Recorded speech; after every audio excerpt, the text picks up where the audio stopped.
ग्रामीणों और वन कर्मियों के साथ मारपीट का मामला अब राजनीतिक तुल पकड़ने लगे।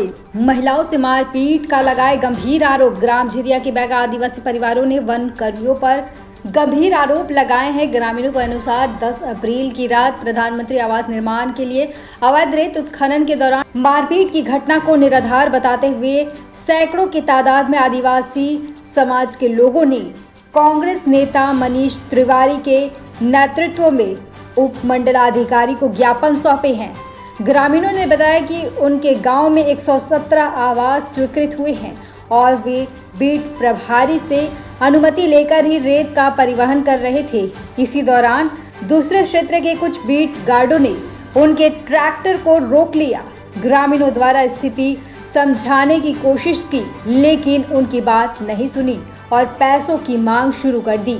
ग्रामीणों का कहना है कि घटना की जानकारी मिलते ही गांव के अन्य लोग घटनास्थल पर पहुंच गए, जिसमें महिलाएं भी शामिल थी। महिलाओं द्वारा ट्रैक्टर छोड़ने की मांग करने पर बीट गार्डों ने शराब के नशे में महिलाओं के साथ दुर्व्यवहार कर रहे थे। स्थिति बिगड़ने पर गांव में तनाव का माहौल बन गया। एक बस लाइन थी हले रेता सन ट्रैक्टर ला पकड़ ली न, फिर हम गए तो इसने गाली गुला गंदा गंदा दे न, फिर हम धमकी उमकी देते रहे और फिर अपन मन गाँव वाले आइन तो डर के मारे भागिन है। अब वो इसना जोर कनरवा में गिर के अपन मुड़ी कान ला फोड़ ली, हम उन ला पीटे तक नहीं है। उन मन हम ला झूठ बोल के इसना करीन हम नहीं जानन फॉरेस्ट स्टेशन वाले का जंगल वाले बोलते थे मुंशी मन दे मैं दारू पी के आले रही हम, फिर हमला धक्का भी दीन हम एक रापट गाल में मारी से भी और फिर एक हाथ ला पकड़े रहे। ग्रामीणों की संख्या बढ़ने पर वन कर्मचारियों ने नशे की हालत में भागते समय कुछ बीट गार्ड गिरकर घायल भी हो गए। उसी के आधार पर बीट गार्डों के द्वारा ग्रामीणों के खिलाफ झूठी रिपोर्ट दर्ज करवाई गई। वहीं इस मामले में 4 वन कर्मियों को चोट लगी थी, जिसमें 2 की हालत गंभीर होने पर बिलासपुर सिम्स रेफर किया गया। वहीं के ऑफिस में यहाँ पे इनके द्वारा एक ज्ञापन दिया गया है। ज्ञापन में स्पष्ट लिखा है कि जो 10 तारीख की घटना है झिरिया ग्राम में बीट गार्डों के द्वारा मारपीट और धक्का मुक्की की घटना है, जो उसी के संबंध में यहाँ हम आवेदन देने ज्ञापन देने के लिए आए थे। ग्रामीणों का कहना है कि 117 आवास ग्राम पंचायत प्रधानमंत्री आवास के रूप में जनमन योजना के अंतर्गत मिला है।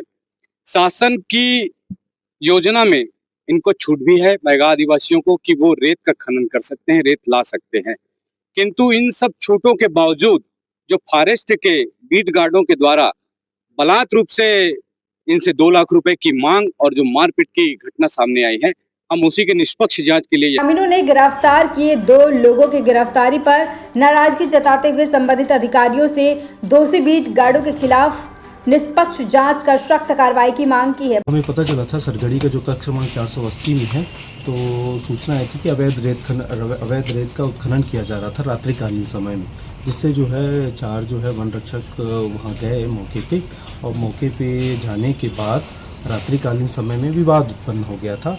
विवाद उत्पन्न होने के बाद कुछ जो चोट भी लगा था।